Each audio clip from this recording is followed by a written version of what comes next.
আসসালামু আলাইকুম ওয়া রাহমাতুল্লাহি ওয়া বারাকাতুহু। দর্শক, আলোর পথে টিভি চ্যানেলে আপনাকে জানাই শুভেচ্ছা ও অভিনন্দন। আমরা সবাই জানি ভারতের ফারাক্কার বাঁধ ছেড়ে দিয়ে বাংলাদেশকে পানিতে ডুবিয়ে দিয়েছে, হাজার হাজার মানুষের ঘরবাড়ি পানির স্রোতে ভেঙে নিয়েছে। বাংলাদেশের মানুষের এই দুরবস্থায় 100 কোটি টাকার ত্রাণ নিয়ে হাজির হয়েছে আমাদের দেশের বিজ্ঞ প্রবীণ আলেমদের মধ্যে অন্যতম শেখ আহমদুল্লাহ হাফিজাহুল্লাহ। শেখ আহমদুল্লাহ হাফিজাহুল্লাহ উনি মানুষের ধারে ধারে যেয়ে মানুষের খবর নিয়ে, খোঁজ নিয়ে, মানুষের মুখে হার তুলে দিচ্ছে। প্রত্যেকটি মানুষের ধারে ধারে যেয়ে বন্যায় ক্ষতিগ্রস্ত মানুষদেরকে 1 মাসের খাবার তাদের ঘরে পৌঁছে দিচ্ছে। আলেমরাই জাতির প্রকৃত বন্ধু। আলেমরাই হলো জাতির সবচেয়ে কাছের মানুষ।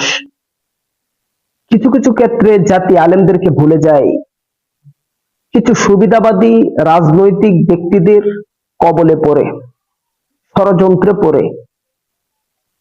রাজনৈতিক ব্যক্তি হিসাবে বাংলা জমিনে যত মানুষ এসেছে সবগুলোই মানুষকে ধোঁকা দিয়েছে, মানুষের হক মেরে খেয়েছে, মানুষের সাথে জুলুম অত্যাচার অন্যায় করেছে। আজ পর্যন্ত কোনো আলেম জাতিকে ধোঁকা দেয়নি, কিয়ামত পর্যন্ত জাতিকে ধোঁকা দিবে না ইনশাআল্লাহ। আজ সুন্নাহ ফাউন্ডেশন নিয়ে তোমরা অনেক কথা শুনেছি। আজ সুন্নাহ ফাউন্ডেশন কেন? আজ সুন্নাহ ফাউন্ডেশন দিয়ে কি হয়? আজ সুন্নাহ ফাউন্ডেশন থেকেই সারা বাংলাদেশের দরিদ্র এবং এতিম, গরিব, মিসকিন মানুষেরা দিনের পর দিন সহায় পাচ্ছে, সার্বিক সহযোগিতা পাচ্ছে। আজ সুন্নাহ ফাউন্ডেশন এটা বাঙালি জাতির অহংকার যুক্ত একটি ফাউন্ডেশন, যে ফাউন্ডেশন নিয়ে এ জাতি বুক ফুলিয়ে কথা বলতে পারবে, যে ফাউন্ডেশন সম্পর্কে শেখ আহমদুল্লাহ হাফিজাহুল্লাহ উনি বারবার জাতির সম্মুখে এই ফাউন্ডেশনের কথা তুলে ধরেন। আর এই ফাউন্ডেশন থেকেই যে সমস্ত মানুষ ঘর বাড়ি করতে পারে না, এই ফাউন্ডেশন থেকে তাদেরকে ঘর বাড়ির ব্যবস্থা করে দেওয়া হয়। এই ফাউন্ডেশন থেকে তাদেরকে সহযোগিতা করা হয় যারা এক বেলা খেলে আরেক বেলা খাবার কোনো উপায় তাদের থাকে না। ওই সমস্ত ব্যক্তিদেরকে এই ফাউন্ডেশন থেকে তাদের মুখে আহার তুলে দেওয়া হয়, খাদ্য তুলে দেওয়া হয়। সার্বিক সহযোগিতায় আজ সুন্নাহ ফাউন্ডেশন এই জাতির কাজে লাগতেছে।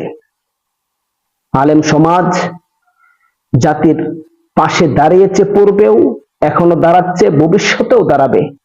সুতরাং এই জাতির কাছে আমার উদারত আহ্বান থাকবে, ও জাতি যদি প্রকৃত মানুষকে চিনতে চাও তাহলে আলেম সমাজকে চেনার চেষ্টা করো। যদি প্রকৃত নেতা কাছে তুমি যেতে চাও তাহলে আলেম সমাজদের কাছে তুমি যাও। যদি প্রকৃত নেতার অনুসারী তুমি হতে চাও আলেম সমাজের অনুসারী হও। আলেম সমাজকে ক্ষমতার মস্তদে নিয়ে আসো, দেখবে এ দেশ সোনার বাংলাদেশে পরিণত হবে। আলেম সমাজকে তোমরা সাপোর্ট করো, দেখবে এ দেশের মানুষের অধিকার মানুষ আবার ফিরে পাবে ইনশাআল্লাহ। তাই বলছি, আলেম সমাজকে ডাইভার্ট করে নয়, আলেম সমাজকে বুকে টেনে নাও, আলেম সমাজকে কাছে রাখো, আলেম সমাজকে সর্বোচ্চ নেতা হিসাবে স্বীকৃতি দাও, আলেম সমাজকে দেশের পরিচালনার ক্ষেত্রে সর্বাধিক সহযোগিতা করো। দেখবে এ দেশের মানুষ গরিব থাকবে না, এ দেশের মানুষ রাস্তাঘাটে হাত পেতে 2 টাকার জন্য দাঁড়িয়ে থাকবে না, এ দেশের মানুষ এক বেলা খেলে আর এক বেলা খেতে পারে না এমনটা কখনো দেখতে পাবে না। এ দেশের মানুষ সর্বোচ্চ স্তরে পৌঁছতে পারবে, এ দেশের মানুষের ন্যায্য অধিকার তারা ফিরে পাবে আলেম সমাজের মাধ্যমেই ইনশাআল্লাহ। তাই বলছি, আলেম সমাজ থেকে দূরে নয়, আলেম সমাজের কাছে যাও, আলেম সমাজকে দূরে সরিয়ে নয়, আলেম সমাজকে নেতা হিসাবে স্বীকার করে নাও, আলেম সমাজকে দেশের সর্বোচ্চ স্থানে পৌঁছিয়ে দাও সাপোর্টের মাধ্যমে, আলেম সমাজের সহযোগিতার মাধ্যমে।